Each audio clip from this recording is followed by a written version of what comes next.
Welcome back. So there it is. 8 72 count trays ready for the 2024 flowers that I have planned for my garden. And yes, that's right. That is about 560 flowers. I don't anticipate all of them will do great or make it to that time based on past year's experience, but that is the plan. So I'm going to take you over, show you what I'm planning this year. Talk a little bit about what I plan to do with it. Side note, this is what I grow in. This is Sun Grow Professional Growing Mix. I buy the loose bags just because I find them easier than the bales.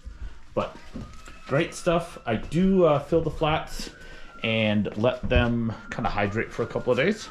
So this is what I've got, with the exception of a few perennials. Everything is cheap dollar store discount stuff. I haven't bought anything fancy. I have in the past. This year I decided just to kind of simplify it. So plans for this year. One of my newest discoveries is called the Touch of Red Bluff Calendula from Seed Savers Exchange. Looks absolutely gorgeous. See how that looks. I guess I'll go ahead and do the fancy stuff first. I have some helichrysum rather. I have some evening primrose. I actually bought this at Jung Seed. It is a, I guess they consider it part of one of their prairie collections.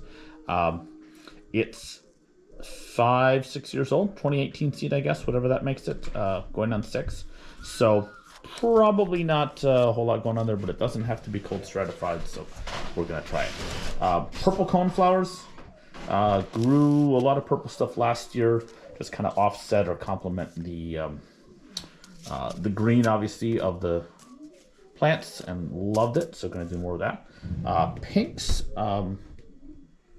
simple, but I do like the, what are they called? Double, I guess they're called. So they have a little bit of a glare there, but more colors on them than the other ones. Stock. Grew this last year, absolutely loved it. Did absolutely nothing with it. Threw it in the ground and kind of let it do its thing. I've got some zinnias there. Plan to do quite a few of them. I buy a lot of these at, I think these are Dollar Tree. Mixed bag, different colors, different shades. You never know what you're going to get, but they always look cool. Straw flowers, Shasta daisies, and African daisies. So some pinks and some whites there. Cosmos, grew these last year, were absolutely gorgeous. Lots of the pinks and the reds. So that worked well again with kind of that color palette that we did. Clarkia, I'd never heard of this prior to finding the seeds, and turned out kind of cool. It was a much more organic, I guess I would say, look to it, more natural. It's not a simple cut flower, gorgeous, put it in a vase kind of thing. It's more of a kind of a wild look to it, which was kind of cool. Candy Tuft, I believe I grew this last year. I don't believe they did a whole lot, but we're going to try it again. Some snapdragons, some big tall stuff. I've got more daisies, marigolds. Again, these are all dollar store, inexpensive, nothing fancy. A lot of mixes, which I actually kind of like. This is the French Double Dwarf. I have the Sparky mix colors. I believe these are the Menards Valley Green. Going when they're 10 for $1 and buy 100 packs usually. So got some Calendula Pacific Beauty. I grew these last year. Very, very pretty and pretty drought tolerant. I was kind of surprised. I've read off and on things that don't require as much water and try and grow them, but sometimes it doesn't work out. Yellow marigolds, crackerjack marigolds, again just a mixed. Lupini, another mix. Should be a perennial, we'll see. I don't worry too much about that because I tend to change plans each year. And Black-Eyed Susan. So that is the mix.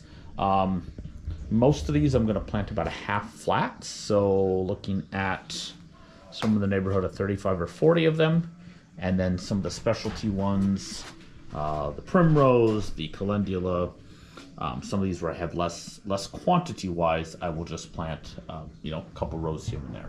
So plan for this year is to do the marigolds between the cabbage as a pest deterrent.